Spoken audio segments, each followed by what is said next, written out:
Bienvenue sur DMG TV, les histoires mystiques. Tu es nouveau sur la page, n'oublie pas de t'abonner, de laisser un commentaire, de liker et de partager. Tu vas envoyer ton histoire, il y a un numéro à l'écran sur le plus 237 655 81 90 17. Envoie ton histoire et on va jouer sur Facebook, sur YouTube et sur TikTok. La chaîne c'est DMG TV. On a deux chaînes YouTube.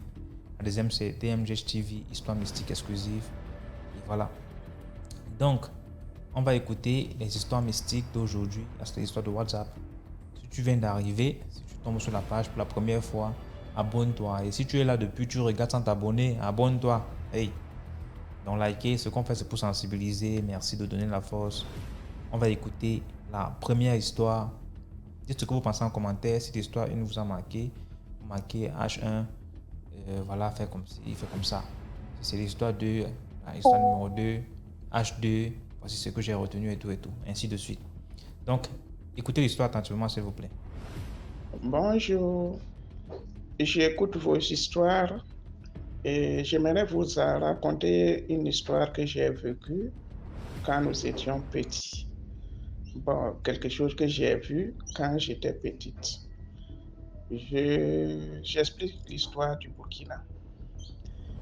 Notre papa fut douanier, donc chaque 3 ans, il était affecté sur une autre ville.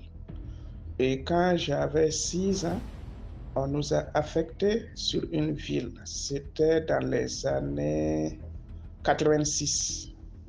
Et cette ville s'appelait Kamti. Donc, on nous a affectés là-bas. Et comme c'était un douanier, les maisons des douaniers, c'était comme un camp. Les maisons étaient alignées. Et puis, chaque famille vivait dans sa maison. Et l'entourage, maintenant, ça restait maintenant les habitants, les autochtones, un peu plus loin. Et puis, il y avait des montagnes. À ce moment, les montagnes, on disait toujours que les montagnes étaient habitées par des génies.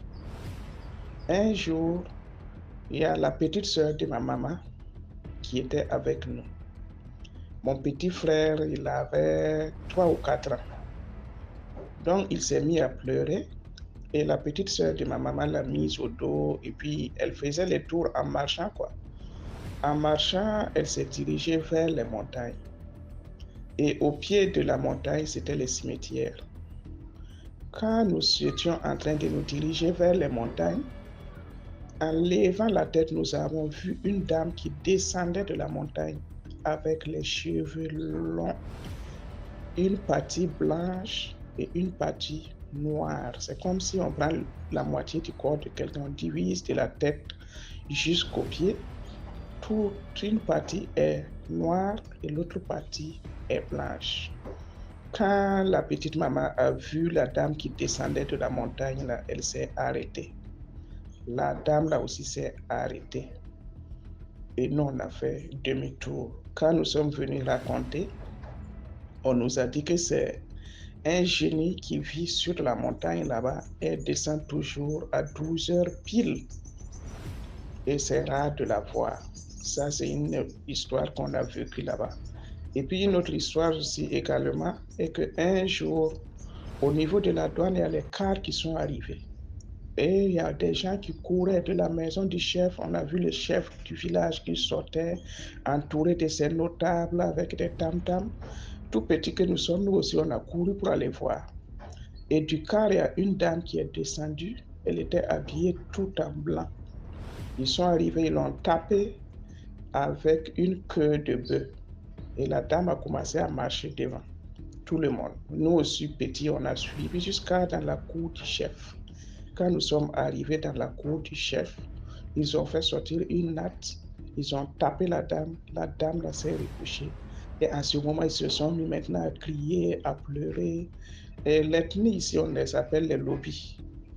Et le soir, quand le papa est venu, nous racontait, le papa a dit effectivement, la dame est décédée depuis la Côte d'Ivoire. Ils ont envoyé des gens qui ont fait lever la mort. Elle a voyagé avec les gens dans le car. Elle est arrivée. Et quand elle est arrivée chez le roi, on l'a tapée. Maintenant, elle s'est couchée. Et maintenant, il pouvait pleurer le cadavre. Vous voyez comment ce sont des histoires mystiques. J'ai vécu ça quand nous étions petits. Il y a beaucoup d'autres histoires. comme c'est la première fois que je raconte, bon, je vais écouter des commentaires. Voilà, merci beaucoup pour l'histoire. Maintenant, on passe à la deuxième histoire. Bonsoir DMG, bonsoir la famille DMG. Je vais encore vous raconter une histoire que j'ai vécue. Il y a quelques années, en 1995, j'avais une tante à moi qui était très malade. Elle était cardiaque en fait.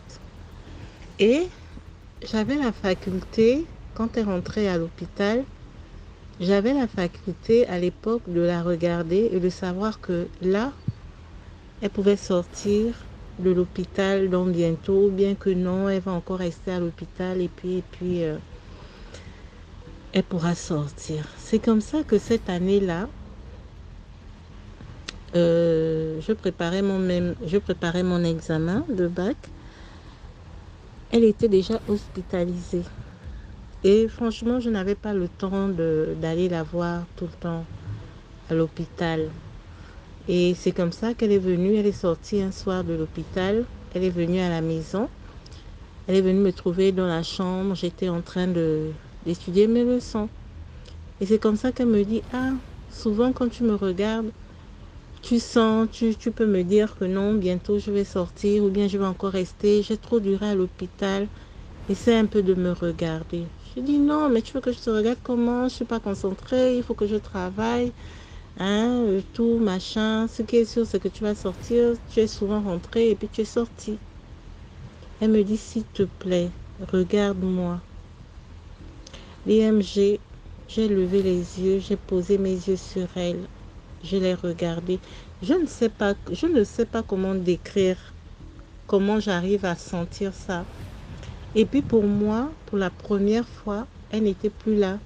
C'était juste une enveloppe. Et puis je lui dis, ah, je ne vois rien. Elle me dit, c'est faux. Je sais que tu as vu quelque chose, dis-moi. Elle insiste. Je lui ai dit, en tout cas là, je n'ai rien vu. Là, en fait, tu n'es plus avec nous. Je lui ai juste dit que tu n'es plus avec nous. C'est juste l'enveloppe parce que je ne vois pas ton esprit. Si je ne sais pas au DMG, c'est un don que j'ai. Je suis née avec le don là comme ça. J'ai regardé et voulait savoir. Je lui ai dit. La tentouse a signé que je devais la raccompagner à l'hôpital. J'ai dit impossible, moi je ne veux pas te raccompagner à l'hôpital. Et on devait passer par derrière l'hôpital où elle était internée. Et derrière cet hôpital, c'était une morgue qui était là. C'était la morgue. Elle voulait qu'on passe par là à pied.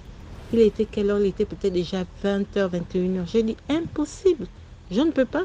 Tu m'as trouvé sur mes cahiers en train d'étudier. Je l'ai accompagné à la route. J'ai pris l'argent. Je prends la course. Tu vas à l'hôpital. Oh non, accompagne-moi, prends le taxi avec moi, tu m'accompagnes et tout. Je dis jamais. Hors de question. Elle avait tellement insisté. C'est comme si en fait, elle voulait faire un échange avec moi. DMG 0 à 0. J'ai dit je ne pars pas. J'ai même dû la gronder pour lui dire que ok, moi je te laisse là, moi je retourne. C'est comme ça qu'elle m'a dit ok, d'accord. J'ai payé le taxi. Elle est partie. Quand je suis repartie à la maison, 2 jours après, je fais un songe. Dans le songe, on me montre des grosses mouches au-dessus du placard, de living au salon. Des grosses mouches. Et on me dit, dans le songe, si tu vois ce genre de mouches un jour dans la maison, de toutes les façons, tu seras la seule à les voir. Tu pourras même prendre un balai, les effrayer pour qu'elles quittent. Elles reviendront toujours former ce rond-là. Le jour où tu verras ces mouches, ça voudra dire que ta tante qui est venue te voir est décédée.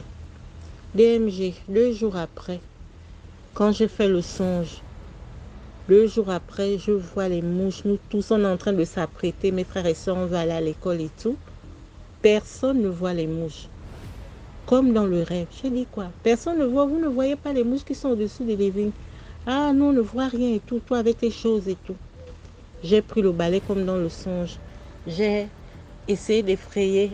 Elles se sont retirées et elles sont revenues se mettre là comme des ventouses. J'ai dit ok. Je suis allée à l'école, je suis arrivée. Quand je suis arrivée, j'ai dit à ma mère, aujourd'hui même, on va nous appeler pour nous dire que Tata Tel est décédée. Et à 16h, on nous a appelés pour nous dire que la Tata est décédée. Et ma mère, ce jour-là, m'a dit plus jamais, parce que j'avais la faculté de voir s'il y a quelqu'un qui meurt, si quelqu'un doit voyager. En tout cas, un truc, je parlais. On m'avait dit non. Ma mère m'avait dit non. Il faut arrêter de parler parce qu'après, on va penser que tu vas empaver les gens bien pour faire du tort aux gens et tout. DMG. Quand elle est décédée, parce que j'étais quand même assez proche d'elle, on est tous allés à l'hôpital. Ceux qui pouvaient aller à l'hôpital, on est partis. Moi, quand je suis arrivée, en tout cas, elle était encore sur son lit. On ne l'avait pas encore enveloppée. Il y avait mon oncle, le frère à ma mère qui était arrivé, et puis une de mes tantes. Donc, on était à 3. Et quand les gens là sont arrivés pour vouloir l'emmener à la morgue, mon oncle elle nous a demandé de sortir et il a demandé au monsieur là de se mettre d'abord dehors. Il voulait se recueillir avec sa soeur. J'ai dit, moi je ne sors pas au DMG. Il a pris son pouce, il l'a mis sur le front et il l'a tiré comme ça là. J'ai vu ce qu'il a fait. Après il a appelé les messieurs là. On l'a enveloppé, on l'a emmené. Donc cette année-là même, je passais le bac. J'ai eu mon bac. On l'avait même déjà enterré. J'ai eu mon bac. Dès que je suis arrivée au Maroc, cette première année-là, pas la première nuit, je crois une semaine après que je suis arrivée au Maroc, 20h pile poil, pile. Ça veut dire que je pouvais être là au milieu de tout le monde. Mais à 19h58, le sommeil, comme si c'était un somnifère qu'on m'avait mis 20h pile poil. Dès que je dors comme ça là, c'est un film que je vois. Et c'était ma tante là qui venait me raconter. Oh voilà, on m'a tué. Elle m'a montré le village dans lequel elle était. Elle travaillait. Donc elle a fait ça pendant une semaine. Et puis un jour, on est en train de discuter. Je lui dis, je l'appelle par son prénom. Elle me dit, plus jamais tu vas m'appeler sans mettre feu devant. Il faut toujours mettre feu parce que toi et moi, nous ne sommes plus dans le même monde. Elle m'a raconté des choses, qu'il a tué, pourquoi on l'a tué. Elle m'a raconté mon avenir, tout. Elle m'a dit, maman, on va te persécuter. Tu vas vivre la dure, mais tu vas réussir. Souviens-toi de mes enfants que j'ai laissés. Quand tu auras les moyens, occupe-toi d'eux. La dernière fois que je l'ai vue, en rêve, à 20h, elle m'a dit, c'est la fin, tu ne me verras plus. Il y avait une fête là-bas dans le village où elle était. Toutes les femmes étaient en cabas. En tout cas, c'était un village, la brousse et tout. C'était son monde à elle. Elle m'a dit, ok, c'est la dernière fois que tu me verras. Je t'ai raconté tout ce que j'avais à te raconter. Tu ne me verras plus. Au revoir. Je ne l'ai plus jamais revue. C'était tellement réel. Voilà un peu en gros mon histoire mystique. Une de mes histoires. J'en ai plein que je vais encore vous raconter. Au moins, ça va me libérer. Voilà. Merci. Merci beaucoup pour l'histoire. Maintenant, on passe à la troisième histoire. Bonjour à toutes et à tous. J'espère que tout le monde se porte à merveille par la grâce de Dieu. Je me nomme Kessi et je suis centrafricain. Je crois que c'est la deuxième fois que je monte pour vous raconter une histoire. Mais avant tout, j'aimerais vous souligner un point, les amis, à toute la famille DMJ TV. La fin d'année s'approche à grands pas. Et nous devons être sur nos gardes, nous devons activer le mode alarme. Parce que c'est durant cette lignée-là que beaucoup de choses se passent pour les magiciens qui devront renouveler leur contrat, pour les sorciers. Donc les amis, méfiance. Certes, l'histoire que je vais vous raconter aujourd'hui, c'est un fait qui était passé dans mon pays, la République centrafricaine, en l'an 2006. C'est l'histoire d'une famille dont la maman était sorcière. Cependant, la maman avait mis au monde 8 enfants, dont il y avait 6 garçons et 2 filles. Mais les garçons, après avoir fini leurs études, ils avaient des diplômes, mais rien à faire, rien y faire. Malgré qu'ils avaient des diplômes, ils n'arrivaient pas à trouver un boulot avec leur diplôme. Cependant, la vie des deux filles était aisée. Les filles avançaient dans tout ce qu'elles faisaient. Dans tout ce qu'elles faisaient. Que ce soit leur vie amoureuse, que ce soit leur vie professionnelle, elles avançaient. Donc, la vie continue. Il y avait une des filles qui avait trouvé un gars et par après, le gars est parti en France. Le gars a fait ses papiers. La fille aussi l'a rejoint en France et elle était là-bas. Il y avait seulement une fille qui était restée au pays avec la maman et avec les 6 garçons. Le papa était déjà mort depuis. Dans sa mort aussi, nous ignorons. Donc la vie continue. Un beau jour comme ça, un garçon a fait, après des maladies, 1 semaine, 2 semaines comme ça, quelqu'un qui se porte bien, qui n'avait ni problème de santé, une maladie de 1 semaine, 2 semaines, tombe et meurt. Personne ne cherche à savoir ce qui n'allait pas. 2 ans, 3 ans passés comme ça, l'autre garçon, une maladie de 2 semaines, 3 semaines, tombe et meurt encore. Donc, dans le loge de la maman, pour la 3e fois, on lui a demandé une fille. Vu qu'elle avait deux filles, elle était obligée de sacrifier la fille qui était restée au pays.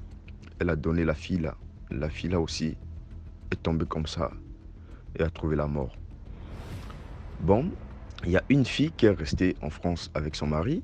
La vie continue, la vie continue, la vie continue. Et pour la 4e fois, on a demandé à la maman de donner la fille qui est en France, parce que c'est cette fille qui est en France là que la maman tenait beaucoup, parce que c'est elle qui envoyait parfois de l'argent, parfois tout à la maman. Donc c'est cette fille là que dans le loge de la maman, ils ont demandé. Et la maman était un peu frustrée, mais elle ne savait pas comment faire. Elle était obligée de donner la fille qui était en France. Donc, une nuit comme ça, tout le monde dormait dans la maison. Tout le monde dormait. Et en France aussi, il faisait nuit là-bas, vu que la France nous dépassait seulement de 2 heures. Donc, la vie continue. Le mari de la fille en France, il dort. Arrivé un moment, il avait envie de se soulager. Il était sorti. Lorsqu'il se trouvait au salon de sa maison, lorsque je vous parle là, c'est pas pour le moment en Centrafrique, ça se passe en France. Donc le mari était sorti, et il se trouvait encore au salon, et il a entendu quelque chose tomber du toit. Quelque chose qui tombe, mais ça fait du bruit. Lui-même, il se pose la question, mais qu'est-ce qui tombe comme ça? Lorsqu'il se dirige vers la douche, il ouvre la porte de la douche, et se retrouve face à face à sa belle-maman, à sa belle-mère. Mais lui-même, il se pose la question. Il se pose la question de ce qui n'allait pas. Directement, il a eu peur. Il a appelé sa femme. Comme la femme n'avait pas un sommeil profond, il a appelé la femme 1-2 fois comme ça. La femme a sursauté du lit. Il a dit à la femme de venir voir ce qui se passe. Lorsque la fille de la maman est sortie du lit, elle vient dans la douche, elle se trouve face à face à sa maman. Elle commence à poser la question, maman, qu'est-ce que tu fais là? Et comment tu es arrivée à cette heure-ci ici? La maman aussi ne parlait pas. Elle était là, sur place. Elle ne parlait pas, elle ne bougeait pas. Directement, la fille a pris un téléphone, comme la maman ne parlait pas, elle a appelé au pays. Elle a appelé, elle a trouvé l'un de ses frères. Elle a demandé au frère, mais je suis en train de voir maman ici, mais elle est venue comment? Le frère a dit, mais tu parles de quoi? La maman, elle dort ici. La maman, pour le moment, elle est au lit, elle dort ici. La fille dit non. La maman, je vois pour le moment notre mère dans la douche. Le garçon aussi, ils étaient troublés. Personne ne savait ce qui se passait. Personne ne savait ce qui se passait. Ils étaient troublés. La fille a dit que non, la maman est dans la douche. Le garçon aussi dit non, la maman est chez nous là-bas, au pays, il dort. Et arrivé le matin, vu que la maman n'avait pas, comment je peux dire, n'avait pas eu à rejoindre son corps, Le matin, on a déclaré que la maman était morte. Et cependant, lorsqu'ils étaient sortis de la douche, ils étaient rentrés, il n'y avait plus rien. Donc le matin, la maman est tombée, la maman était morte. Elle était froide comme ça. C'est pas après avoir enterré la maman que les enfants ont essayé d'approfondir les recherches et on les a dit que votre maman était une grande sorcière. C'est elle qui faisait que votre vie, pour vous les garçons, votre vie ne marchait pas. Vous étiez là, vous tournez au rond et c'était un peu ça. Donc cette histoire était passée dans mon pays, la République centrafricaine. Parfois aussi, il faut se méfier de... Je ne dis pas que c'est toutes les mamans qui sont des sorcières, mais parfois, il faut aussi se méfier des gens qui nous entourent. Parce que le mal, ça ne vient pas du très loin, ça vient de notre alentour. Donc, méfiance à toute la famille DMJ-TV et merci, à la prochaine fois. Bonne soirée. Merci beaucoup pour l'histoire. Maintenant, on passe à la 4e histoire. Bonjour tout le monde. Je vous parle de Yaoundé au Cameroun. Ça va faire pas mal de temps que je suis la chaîne.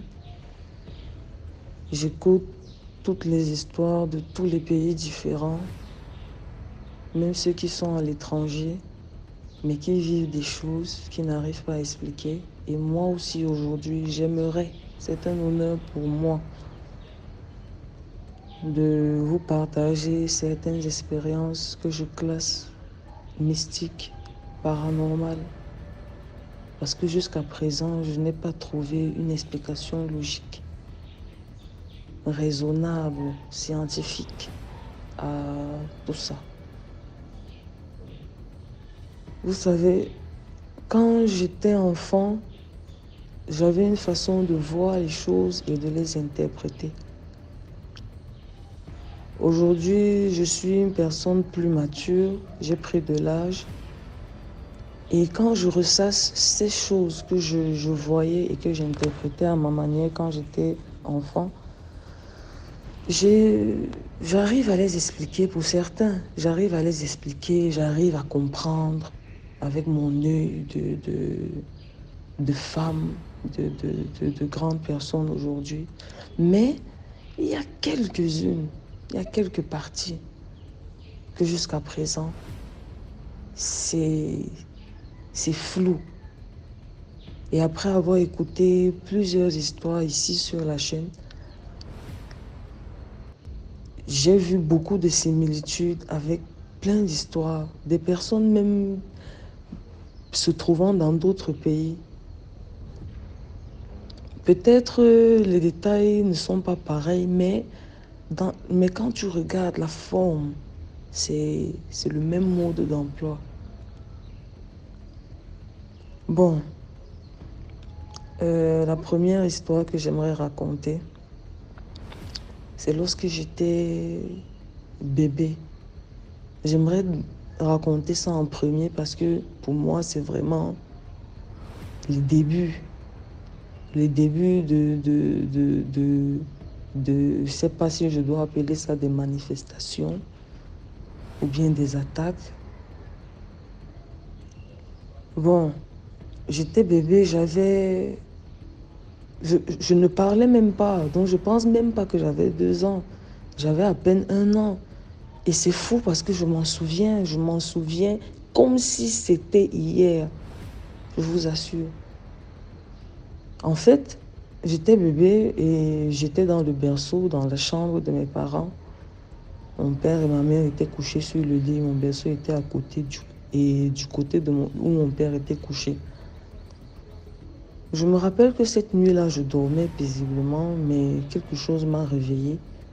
Quand j'ai ouvert les yeux, j'ai réalisé qu'il y avait un chien dans mon berceau. Il y avait un chien dans mon berceau et je sais pas, c'est comme s'il voulait me griffer, comme s'il voulait me mordre. Et moi, c'est comme si j'essayais d'éviter du haut de mes 1 an.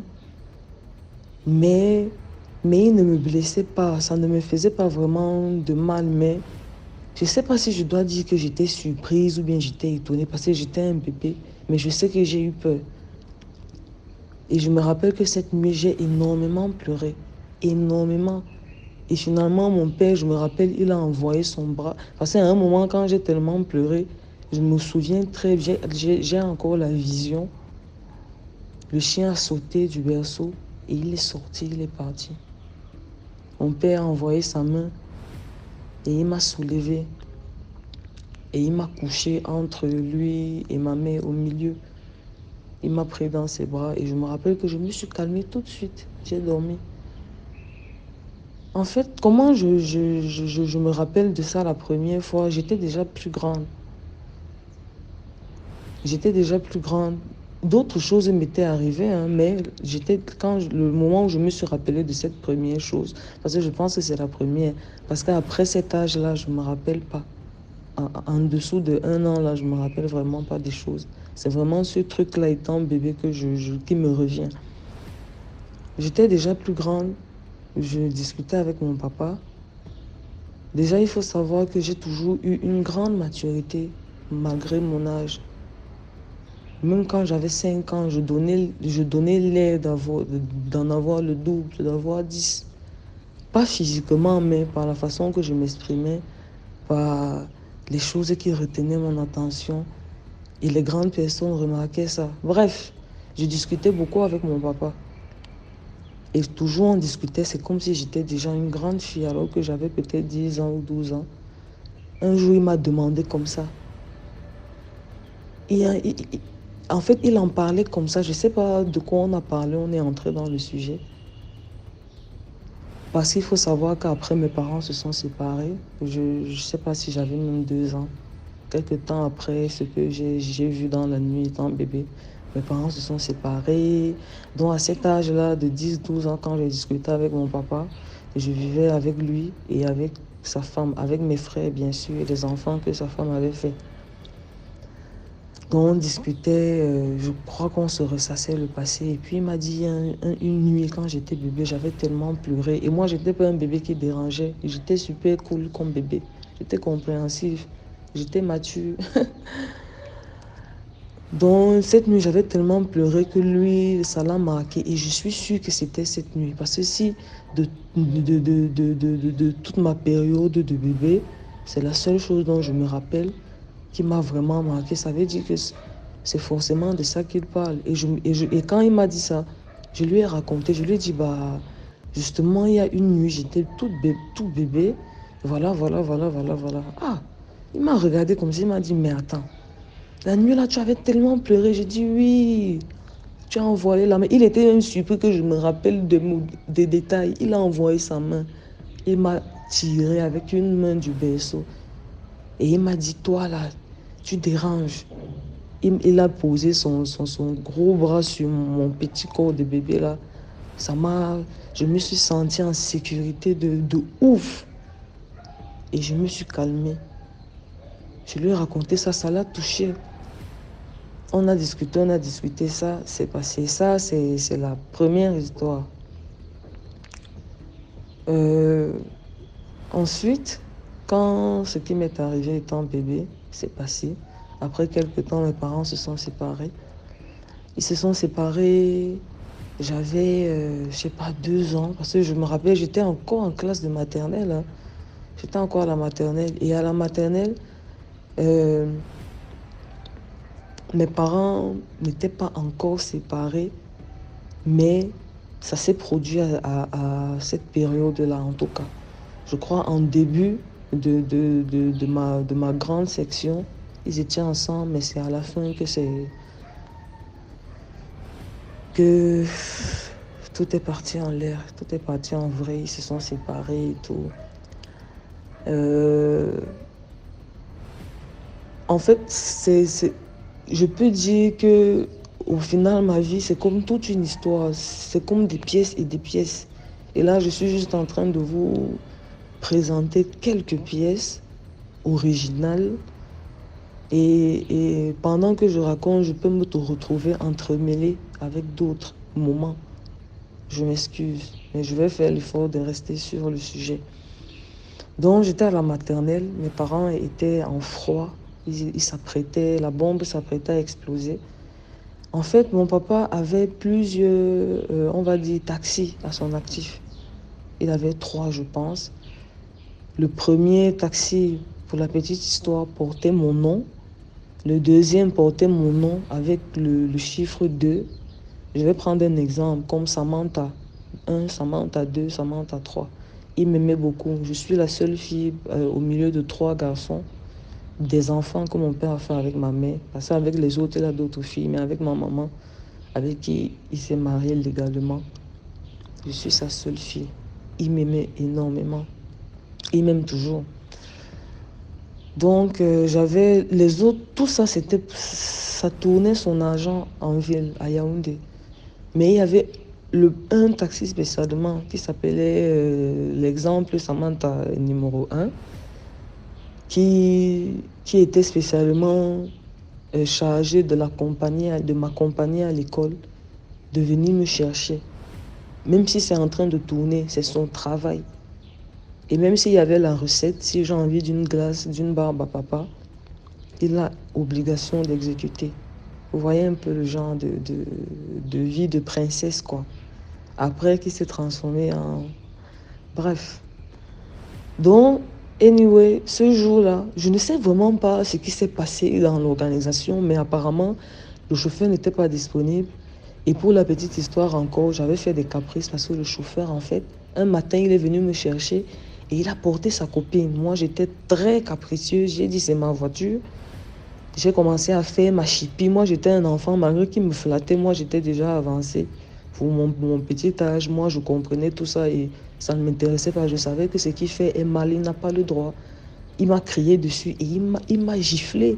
En fait, il a tapé sur ma bouche et ça m'a blessé un peu. J'ai pleuré, j'ai boudé, je suis rentrée avec les yeux gonflés, tout. Mon père l'a suspendu d'abord pour que je me calme. Voilà, je pense que c'est ça.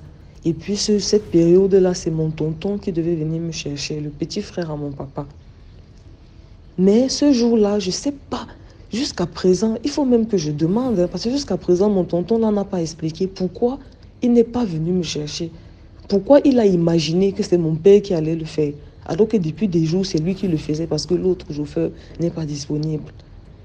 Je ne comprends pas. Mais bon, ce qui doit arriver finit par arriver. J'avais 2 ans, j'étais en grande section, si je ne m'abuse, ou peut-être en petite même, hein, parce que je ne me rappelle pas 2 ans, petite ou grande section. Je ne me rappelle pas à quel âge j'ai commencé. C'était un mercredi, je me rappelle. Je fréquentais à une école maternelle à Essacho, vers Brécolux là-bas, pour ceux qui connaissent. Et le mercredi, vous savez, ça sortait tôt. Je ne sais pas si c'est comme ça à présent, mais ça sortait tôt à l'époque. À 11h déjà, on était libre le mercredi. Donc les parents venaient plus tôt. L'école se vidait plus tôt. Ce jour-là, bizarrement, mon taxi était toujours là, ça m'attendait. Et je m'en vantais. Je ramenais même souvent des amis qui ne sont pas très loin ou bien qui vivent à côté de chez moi. Mais le jour-là, tout le monde est parti. Même la dernière qui tarde toujours pour qu'on vienne la chercher, qui était réputée pour ça, elle est partie. Je suis restée la seule dans l'école. La seule dans l'école. Je me suis demandé, mais waouh! J'ai commencé à pleurer. J'étais un bébé malgré tout. J'ai commencé à pleurer. Imaginez quoi? Toutes les maîtresses sont parties parce qu'elles nous confiaient toujours au gardien de l'école. Et imaginez quoi? Cerise sur le couscous. Le gardien de l'école me met dehors. Il me dit qu'il doit fermer l'école. Parce qu'en fait, quand tout le monde parle, lui aussi, il fuit, il part d'abord dans ses ways. Mais quand il y a un enfant, il a l'obligation de rester là. Je pense qu'on ne lui a pas dit ça dans sa formation, bien au moment où on le recrutait. Il m'a laissé devant l'école. Imaginez, avec toutes les histoires de crimes rituels et de vols et de toutes les mauvaises choses qui existent dans le monde depuis la nuit des temps. Ce n'est pas à notre époque seulement. Il me laisse devant l'école et je suis là avec le soleil de 13h, de 14h, de 15h. Après, vers 16h, quand le soleil n'est plus trop violent. Et je me rappelle à l'époque, Moi, je suis née en 97. Donc, imaginez-vous, c'était peut-être en 99 que c'est arrivé. Donc, c'était à l'époque. Et je me rappelle, il y avait comme une sorte de garage. Vous savez, à l'époque, les garages, c'était pour obliger que ce soit un emplacement bien précis. Il suffit qu'il y ait un espace là, on commence à garer seulement les vieilles voitures là. Et il y avait une vieille voiture pas très loin de mon école. Je suis allée me mettre dans la voiture parce que je voulais me couvrir du soleil et je voulais un peu m'affaler. J'étais un enfant capricieux. À cette heure-là, j'étais en train de faire la sieste. J'aurais déjà mangé au moins 2 fois. J'aurais grignoté, j'aurais regardé la télé. J'étais vraiment aux anges. Donc c'était vraiment dur pour moi mentalement. Je suis restée comme ça dans la voiture. J'essayais de réfléchir avec ma petite tête de petite fille de 2 ans. Je me demandais, mais pourquoi mon papa m'a fait ça? Mon papa, mon héros, mon tout. Et je me disais toujours, mon père va me retrouver parce que mon père, c'était mon héros. Mais bon, je vous passe l'histoire. Donc, du coup, je me disais, mais c'est pas possible, mon papa est quelque part. Il y a une explication à ça. Donc, je suis restée tranquille. Je me suis même endormie, je pense. Après, je me suis réveillée, je voulais faire pipi. Et quand je me suis réveillée, vraiment, comment on appelle ça? La désillusion. Parce que c'est comme si j'ai ressenti vraiment que, gars, je suis dans l'undème, je suis dans la merde. Parce que le ciel était en train de s'obscurcir un peu. Il était 17 h déjà. Je suis descendue. Je me suis accroupie entre les 2 voitures, vieilles voitures. J'ai fait pipi. Je me rappelle, j'avais mon petit tablier. J'ai soulevé mon tablier bleu. J'ai baissé, je crois j'avais une jupe ou un pantalon. Et je me rappelle même pas. J'ai fait pipi. Et pendant que je faisais pipi, il y a quelqu'un qui est venu par derrière. Quand j'ai fini de faire pipi, je me suis rhabillée. La personne m'a tenu la main. Et je me rappelle bien, c'était un homme. Je vous en parle, ça me foudroie encore. Il est venu, il m'a tenu la main. Il m'a amené dans un cafétéria. Vous vous rappelez les cafétérias de l'époque comme à Menu Ferme, là où c'est juste les chaises, une bâche, les tôles. Mon frère, le cuistot au four. On vous partage vos plats comme ça, spaghetti, avocat, lait, machin. Il m'a amené là-bas. Je ne me rappelle même pas de sa voix, comment il a parlé. Je me rappelle seulement qu'on m'a servi les œufs avec le gâteau. Je me rappelle parce que j'aimais beaucoup le gâteau. Les brioches là. J'ai mangé.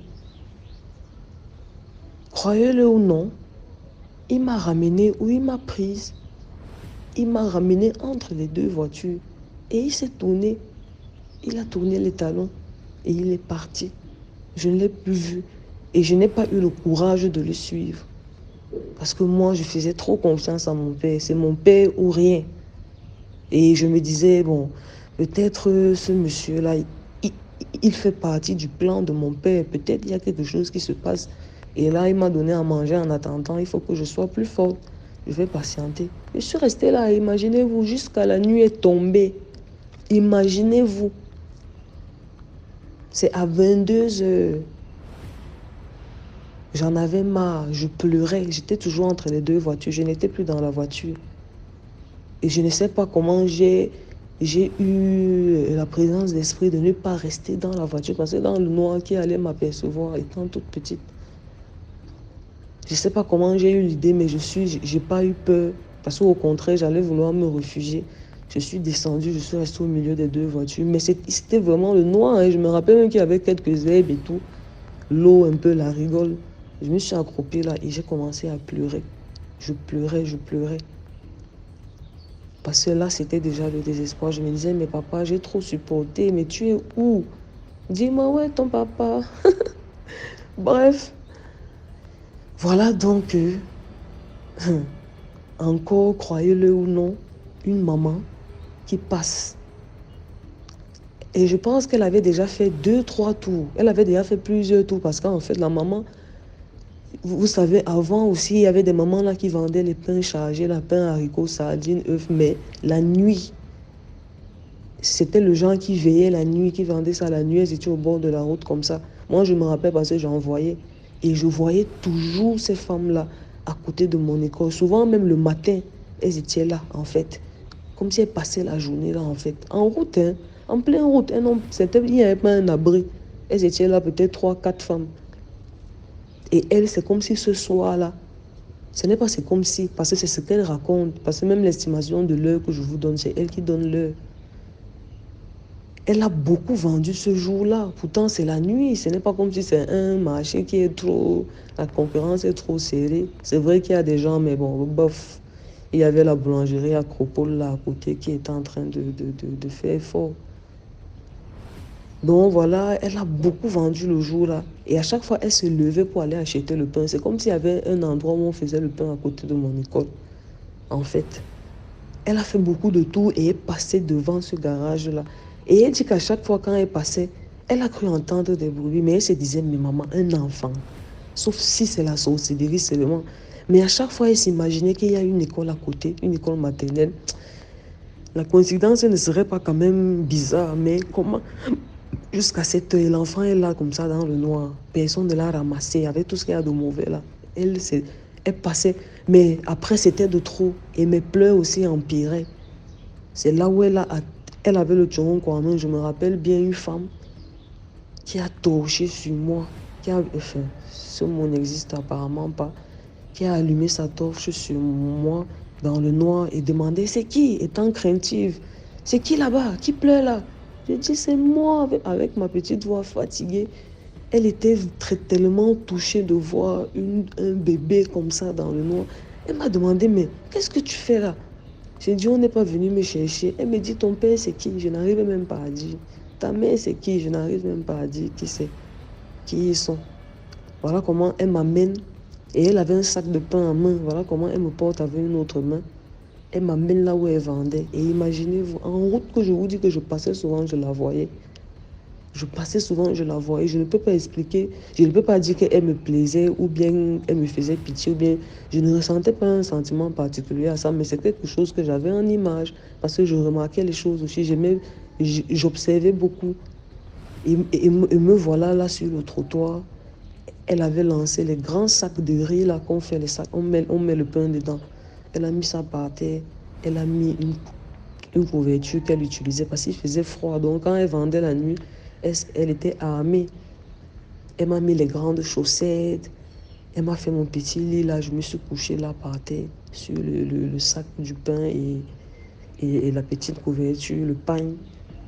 Elle a mis son gros blouson sur moi, je me rappelle, elle m'a couverte. Et ce jour-là, elle m'a chargé le pain avec la sardine et l'œuf. Et j'ai tellement aimé ce jour-là. J'étais tellement fière en me disant, voilà, mon papa a fait quelque chose. Il a entendu comment je pleurais. Et jusqu'aujourd'hui, le pain, sardine avec l'œuf, je me rends compte que inconsciemment, c'est quelque chose que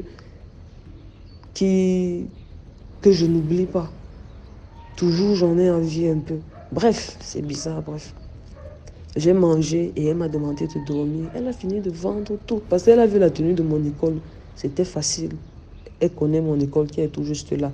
Et encore, imaginez, croyez-le encore ou non, sa fille fréquente dans la même école que moi. Oui, une école maternelle dans laquelle j'étais, qui était pour des personnes d'un certain standing. Mais elle se battait, comme vous voyez là, pour que sa fille ait droit à ça aussi. Je fréquentais avec sa fille. Et je me rappelle que ça veut dire que ça me fait me rappeler que j'étais en grande section. Et sa fille était en petite section parce que je me rappelle qu'elle était un peu plus petite que moi. Donc pour elle, elle était tranquille. Elle m'a ramenée chez elle. Et le lendemain, elle m'a ramenée à l'école. Le lendemain matin, c'est quand j'ai dormi avec elle dans sa chambre. Je me rappelle, elle avait une grande maison, en terre battue. Je me rappelle très bien parce que c'était quelque chose que je n'avais pas encore vu. Et ça m'étonnait et ça me réconfortait. Je ne sais pas si c'est par rapport à la situation que j'avais vécue ou bien si c'est vraiment parce que c'était un lieu réconfortant. Mais c'est quelque chose qui m'a apaisée. Je me suis sentie en sécurité. Et j'ai senti aussi ces murs chaleureux. Les murs de sa maison, son lit, malgré que les choses n'étaient pas luxueuses, mais c'était chaleureux. Et jusqu'à présent, Encore, j'aime ça aussi. Des trucs qui se rapprochent beaucoup plus de la nature. Je me sens plus en sécurité avec. On a dormi, c'est le matin à mon réveil que je me rends compte que c'est sa fille parce que elle nous a lavé ensemble, je me rappelle bien, elle nous a habillés ensemble, elle m'a porté les vêtements de sa fille, elle nous a fait le même petit déjeuner, elle nous a oint tout.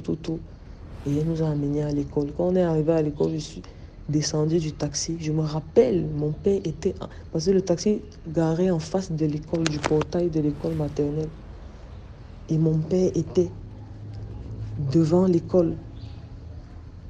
Un pied dans la voiture et un pied au sol. Il était en gandoura. Un gandoura léger, genre juste le pantalon et le dessus là. Avec le petit bonnet sur la tête. Maman. Il était chaud à mort parce que mon père, il est de race métisse. Son papa était grec. Mais dans un désarroi pas possible. Ça se voyait, il pleurait à chaudes larmes comme un enfant. Les maîtresses venaient lui parler et je voyais comment il était. Parce que c'était impossible. Ce secteur-là, cette ville de Yaoundé, à ce moment donné là où c'était en plein essor dans les choses mauvaises. Si j'ai passé la nuit dehors, il n'y a aucune chance, c'est pas possible. Je suis allée dormir où? Comment? Et étant toute petite comme ça, maman, qu'est-ce qui m'a écrasée même quelque part? Il fallait vraiment un miracle pour que... Et imaginez-vous, j'avais bien dormi, j'ai mangé, on m'a bien réveillé, on m'a fait le petit déjeuner, on m'a lavé. Je me suis même sentie mieux que chez nous à la maison parce que depuis un temps, c'était pas ça. Et c'était même toutes ces disputes-là, ces mésententes-là qui ont aussi conduit à ça. Parce que jamais mon papa pouvait faire toute une journée sans causer avec moi. Parce que je me rappelle même quand je rentrais de l'école, il y a certaines heures, même là où à la pause, il venait exprès à la maison seulement parce qu'il savait qu'il va manger avec moi. Et même quand il ne vient pas à défaut, il appelle à un moment donné. Ce n'est pas que le matin, comme lui et moi, on s'est vu là. C'est seulement la nuit quand il rentre que je vais le voir encore. Non, il ne faisait pas ça. Mais cette période-là, souvent il faisait, parce que pour parler avec moi, il faut qu'il appelle ma mère, parce que moi je suis un bébé, un enfant. Et comme il ne veut pas discuter avec elle, parce qu'elle est comme elle est, et ma maman aussi sûrement, à des moments, elle ne décrochait même pas exprès aussi, parce qu'elle sait qu'il veut parler avec moi. Bref, vous voyez, je me suis retrouvée dans tout ce tourbillon de merde-là. Et s'en est suivi ce qui s'en est suivi. Je pense que Dieu, la vie, le karma, la justice, la nature a tranché l'affaire. Et je suis revenue le lendemain sain et sauf. J'ai retrouvé mes parents, ma maison, mon école.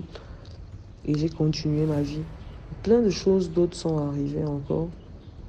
Mais je pense que j'ai été assez longue.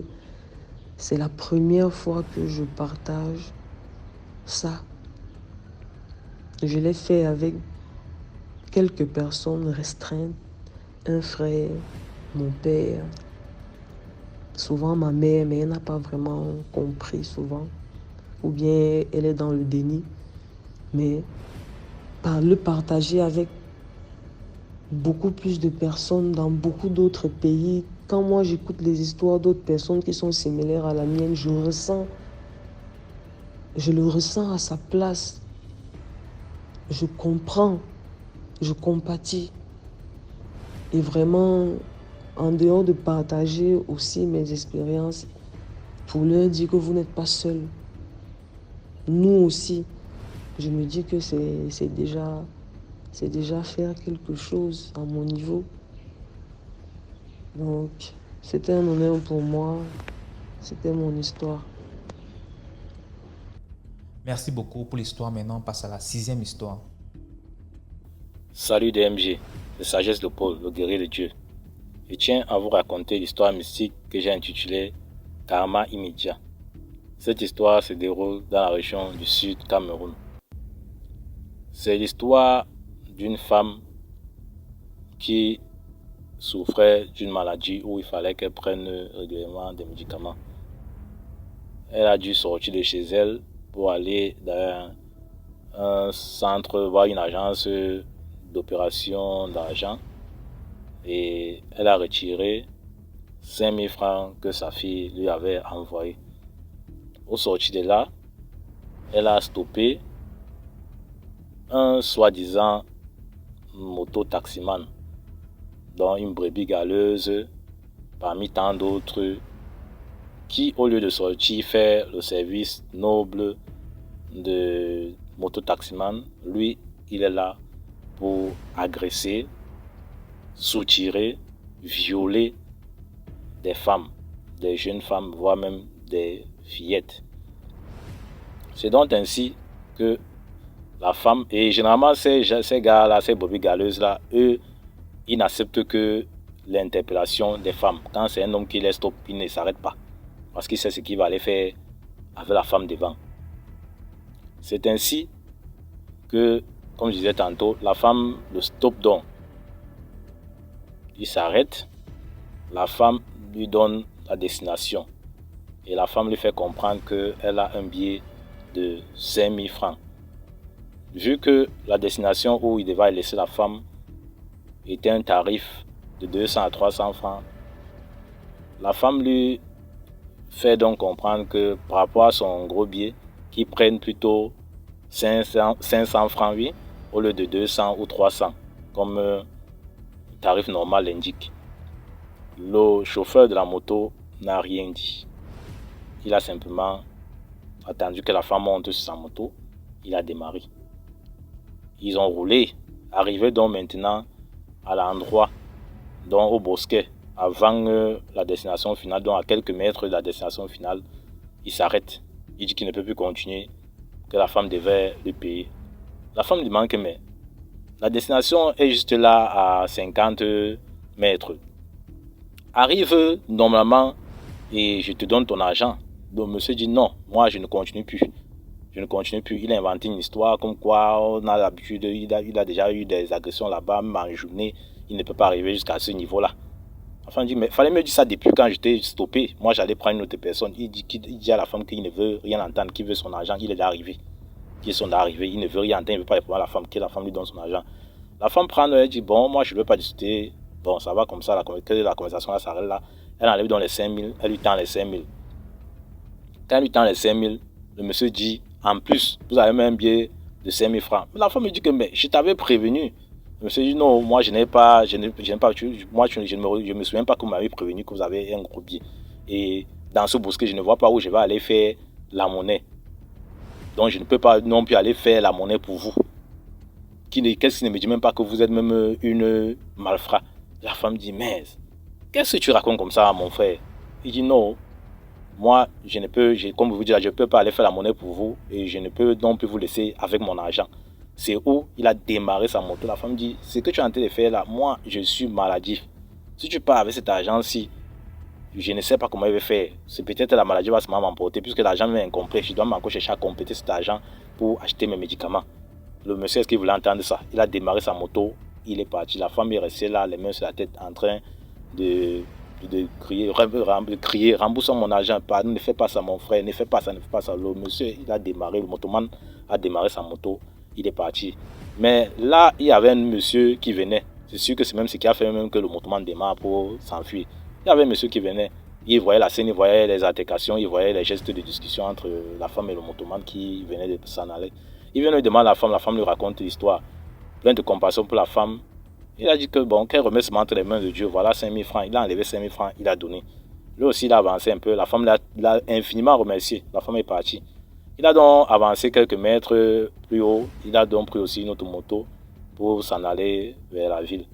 Et maintenant, en roulant pour partir vers la ville, il voit une altercation comme quoi il y avait un accident. Quand il approche, la moto s'arrête. Sa moto qui le conduisait en ville s'arrête.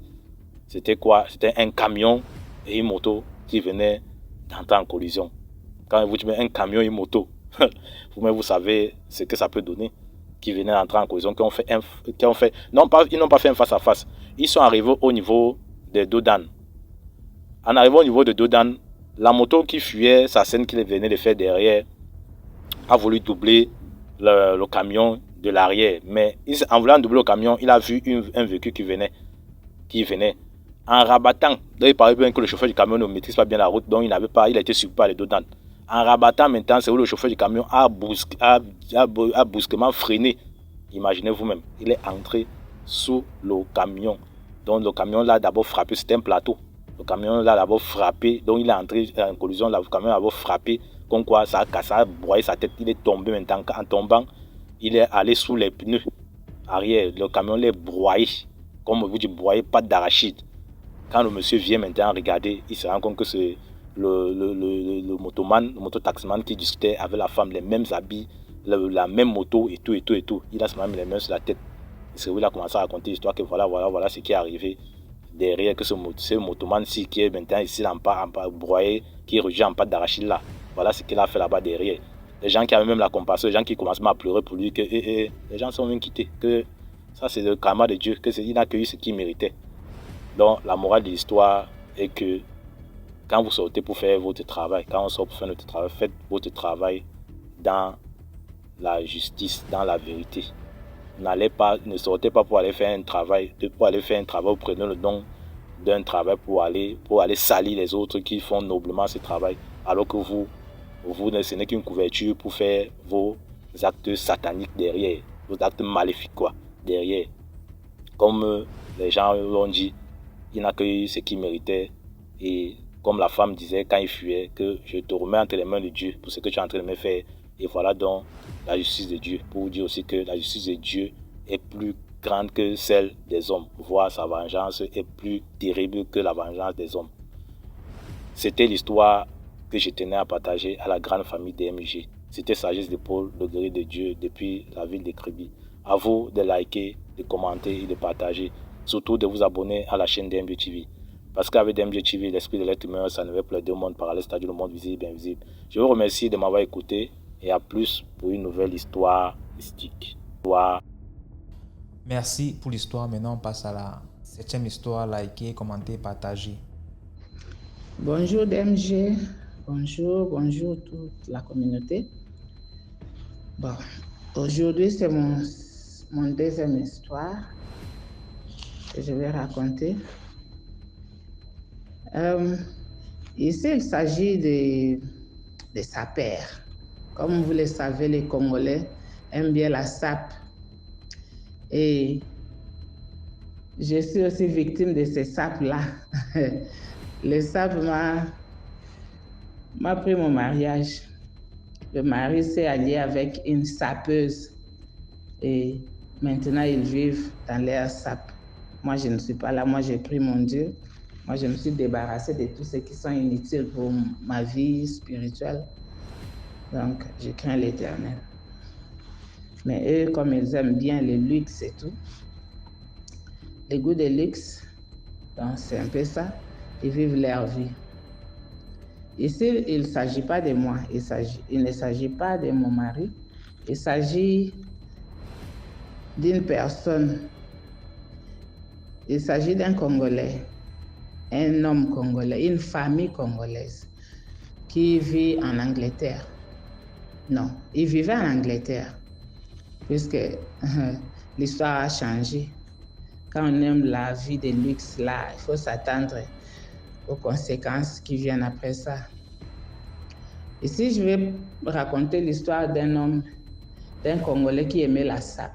Lui, vraiment, comme disent les Kinois, les habitants de Kinshasa, religion Kitendi, c'est-à-dire religion Tutsi. Alors, aimant beaucoup le luxe, il est parti se faire des fétiches, je crois des Indiens, puisque ça régnait en Angleterre. Les Indiens leur donnaient des fétiches. Parfois, ils sacrifiaient leurs enfants. Parfois, ils sacrifiaient le membre de leur famille, juste pour avoir beaucoup d'argent pour pouvoir se procurer des habits. Quand vous regardez en Internet, là, même des gens qui, sans les habits, ils ne peuvent même pas se faire voir. Mais les tapages avec des habits, donc l'homme a voulu les dépasser tous. C'est une histoire qui a été racontée par une femme qui a perdu son mari et dont la vie est devenue vraiment difficile. Elle est allée chercher l'Éternel, elle est allée chercher Dieu dans l'église, c'est là où elle a témoigné pour dire aux gens de faire attention. Alors la femme raconte son histoire, elle dit que son mari aimait le luxe, il aimait les habits, les Versace et tout. Et quand il est allé chercher ses fétiches, les conditions qu'on lui avait dit, c'était qu'il doit coucher avec des hommes. Quand l'homme est jeune par rapport à lui, c'est-à-dire que c'est lui qui devient la femme de cet homme-là. Quand l'homme qui va trouver est plus âgé que lui, c'est lui qui va devenir le mari de cet homme-là. Donc, il doit amener chaque semaine 2 hommes. Il doit coucher avec 2 hommes chaque semaine pour amener leur étoile. Et par cette étoile-là, c'est comme ça qu'ils vont commencer à produire l'argent, qu'ils vont commencer à acheter des habits. L'homme a initié la femme et lui a dit que non, voici les conditions, donc ça sera comme ça. Moi, je serai le mari d'un plus âgé et celui qui est moins âgé que moi sera mon mari. La femme a été d'accord, puisqu'il s'agit des tapages, il s'agit des sapes. Partout dans des fêtes que vous allez, donc c'était eux, personne d'autre. Donc c'est un peu ça, je crois que c'est comme ça que l'histoire a été, que le plus jeune c'est l'homme, le plus vieux c'est la femme. L'homme continuait, il évoluait, il achetait ses sapes, il gagnait beaucoup, jusqu'à un jour, les conditions ont changé. Ils ont dit à l'homme, maintenant ce n'est plus 2, c'est maintenant 3 par semaine. Amène-moi les étoiles de 3 hommes. Il les faisait avec les 2 là, il va prendre beaucoup d'argent, donner au jeune homme, il couche avec lui, il les paye. Cette fois-là, c'était 3, il voulait 3. Et ils l'ont dit, c'est jusqu'au week-end, trouve-toi 3. L'homme a commencé à chercher. Il a beau chercher, où est-ce qu'il va trouver le 3e? Il a essayé le 2, bon, ça a passé, mais pour trouver le 3e, il n'y avait plus moyen. Comme chaque chose a son temps, et il y a toujours une fin à chaque chose. Donc, ce jour-là, il n'était pas chanceux de trouver le 3e. Il est venu dire à sa femme lui dit, qu'est-ce qu'on va faire alors? L'homme propose que comme il avait l'air garçon aîné de 15 ans, que non, il doit faire cela avec son garçon de 15 ans. Et la dame dit non, c'est pas possible. Ça ne va pas marcher. Il dit alors, donc tu veux que ce luxe que nous avons parte comme ça ou que quelque chose m'arrive? La femme dit non. Je ne sais pas quoi dire et comme ce sont des conditions, tu dois les remplir. Alors, moi, je me déplace puisque je ne vais pas voir ce qui va se passer derrière moi. La femme a pris ses petits-enfants. Ils sont partis chez un ami, quelque part dans des provinces. Elle a laissé son premier-né avec le mari. Et le premier-né commence à flatter l'enfant là, proposer des choses, acheter ceci, faire cela. Il ne lui restait que 2 jours, je crois, ou 1 jour comme ça, pour qu'il accomplisse cela. Sinon, les conséquences vont se suivre. Alors l'homme fait tous les efforts qu'il pouvait pour convaincre l'enfant. Il a même essayé de vouloir que l'enfant, donc c'était l'enfant qui devait le sodomiser, quoi. L'enfant refusait jusqu'à la fin. Et comme la pression était si grande, l'enfant s'est dit que non, je ne vais plus rester dans cette maison, je pars. L'enfant sort de la maison et s'en va. Le père, cherchant l'enfant, il ne trouvait pas l'enfant. L'enfant est allé rester avec ses amis. Il appelle la femme. Ça n'a pas tenu, je ne sais pas quoi faire. La femme ne pouvait pas aider non plus. C'est alors que, quand il était nuit, il paraît que vers minuit, l'homme est sorti. Il est allé s'asseoir dans le parc, là où on met des bancs, des verres, là où les enfants s'amusent là. Il est allé s'asseoir dans un banc là-bas. Et c'est alors que la police vient le matin, le trouve mort assis. Il n'y avait rien sur lui pour dire qu'il a été tué, assassiné ou quelque chose comme ça. Il était seulement parti comme ça, il était propre, tout était bien. On l'a vu mort sur un banc comme ça. Alors, la femme qui raconte ça, je crois que ce n'était pas la première expérience. Il y avait aussi des gens qui faisaient ça. Ceux qui sont allés faire des trucs comme ça.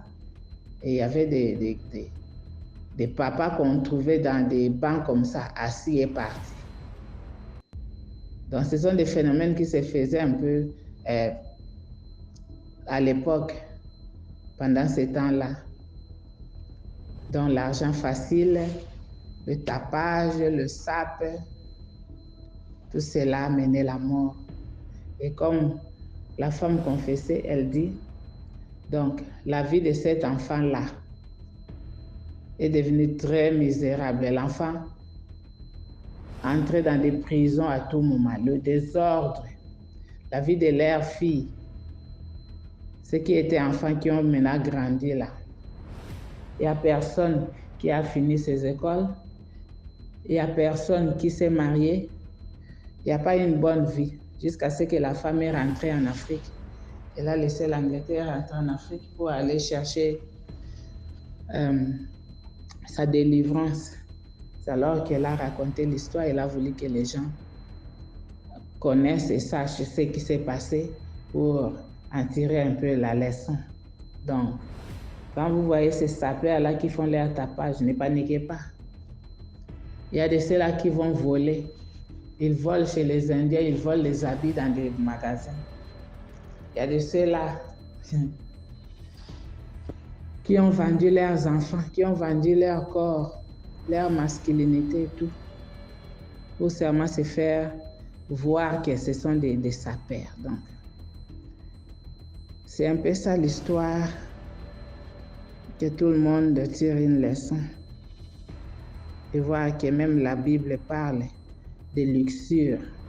C'est pas conseillé. Merci beaucoup à tous. Merci. Voilà, c'est tout pour aujourd'hui.